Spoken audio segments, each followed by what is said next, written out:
Is this where the story ends?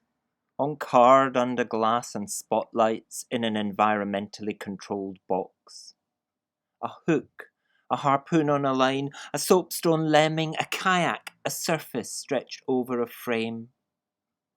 If this is where the story ends, which story is ending here? This is not real. No minnow hooked, no mouse harpooned on these miniature tools. A kayak for a doll's pond journey. Carved dogs caught forever between whip and snow. No tupilak was ever shaped from bone or tooth alone.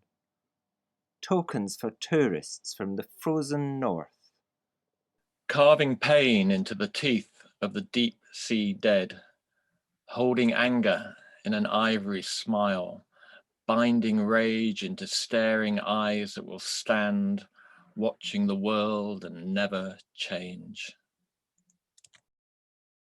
That kayak, so light, lantern skin, drumhead tight, to be in it, part of it, bound body to frame, would it answer to my knees like a horse? Part fish, part seal, part merfolk, legs becoming this long, slender knife cutting the water, or riding the swell.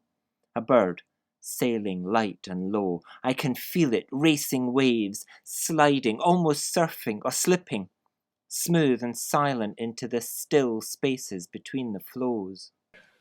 Tupilak watches, bone carved in a case. Tupilak's smile, wide as the sky. Tupilak's anger, deep as the sea. Tupilak, a movement in the shadows. A high, wide sky sailed by clouds, shifting, pulsing grey and white and thunderdark, promise and threat, danger and anger and wonder, but that sky fills with birds, a storm of wings, a blizzard of feathers, voices calling, telling stories I cannot follow, trailing tattered feathers while an owl descends, smiling, opens golden eyes, watching. And on a beach the walrus sing, hollow, echoing voices, sandstone boulders basking, weight piled upon weight, a rumble of luxurious content, a monstrous delight, opening eyes that know the paths of the sea, and watching. The bare tundra anchors me with its brief spring, becomes summer. Knee-high, ancient juniper promises gin, and berries on bushes promise food, a basket for fetching, a stone for pounding, berry and flesh and hope against the long cold. A blade cuts, a copper moon flensing blubber from a seal's skin. The ulu flashes, cuts, flashes again. Summer, still wrapped in fur. A hood wide enough to hold an infant, and copper moon cuts and cuts again. Summer and tundra berries, but there is no harvest here. Summer hunting, reindeer, muskox and goose, racing the wolves over the cold hard land. Winter hunting, when the ice waits and the copper moon cuts and cuts again. The greatest peril of life lies in the fact that human food consists entirely of souls.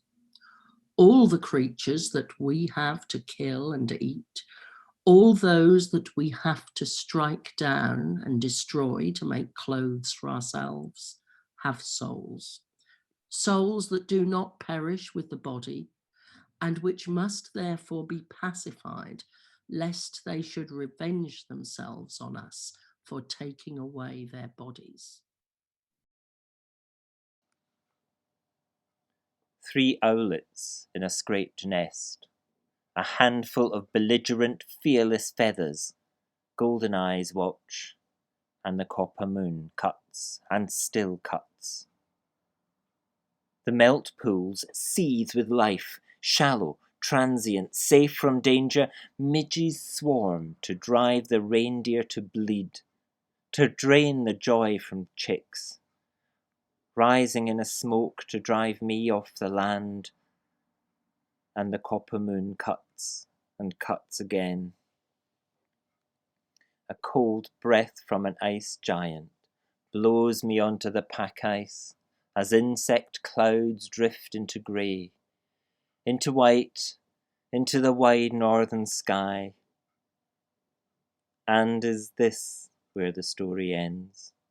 Standing on the cold hard skin of a deep cold sea, harpoon balanced in my hand, and a seal before me, dead on the floe, blood running, freezing onto the ice.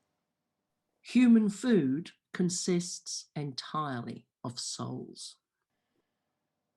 Somewhere under the ice, in the green deeps where the cold fish swim, sits a young woman, sea goddess, with her unfingered hands, her name a rattle of dry bones in the dark, waiting for the angakok to comb her hair into flowing beauty in return for the hunt. Fingertip fish, fingerbone seals, thumb walrus, copper moon, cuts and cuts again. What is the promise the orca brings? Or the beluga as white as snow swimming? Or the bowhead whale who can break the ice? Who can let the wide sea in? Who can let the imprisoned out?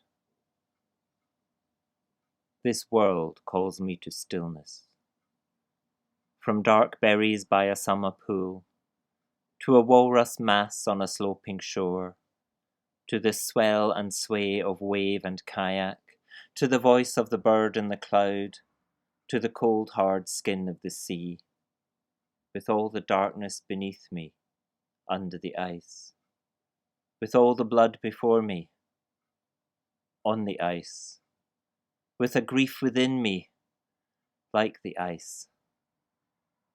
This world calls me, stitching self to snow, to ice, to life, as surely as any angakok stitched the tupilak. Tupilak whispers, tie flesh to flesh, Tupilak to whispers, bone, tie to flesh hair, to flesh, to skin, to bone, pain, to hair, to anger, to skin, tie to to the pain, blade of a to vengeful anger, mind, tie to the the blade harpoon of a of vengeful an mind, intention, Tie flesh to the to the harpoon axe of of an a soul, to intention, bone, to tie hair, to the pursuit, skin, axe of a to soul, tie pain, destruction, to tie anger, pursuit, tie a to the long, blade of a bitter vengeful mind, revenge, tie a to the long, tie harpoon of death an bitter at the revenge, intention, to end the of axe of a tie anger. death soul, at the tie end pursuit, of tie anger, destruction, tie a long bitter revenge, tie death at the end of anger.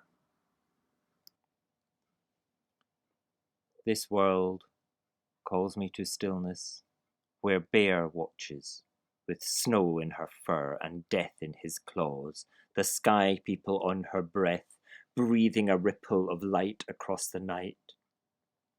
Even the wind stops as bear unfolds, shakes, a bristle of fur, opening eyes dark as the sea. I turn, the horizon stretching. Distant sea, distant ice, a blue line of distant hills, the edge of the world. This is where the story ends. I run and bear stretches, stands. Tupilak smiles. Slithering, I run. Sliding, I run, as the hills sweep in across the ice, a horizon racing towards me as bear rises behind me. The world contracts, traps me between hill and bear. The ridgeline moves, feathers fanning. The owl again, golden eyes in a mountain face, with wings that span the world from sea to ice, from cloud to pool, from nightmare to wonder. And laughing, the owl sweeps me up, beats me back into a bird, and throws me across the sky and back to a cabinet in a museum gallery. I walk away, leaving a feather lying on the glass. This is where the story starts.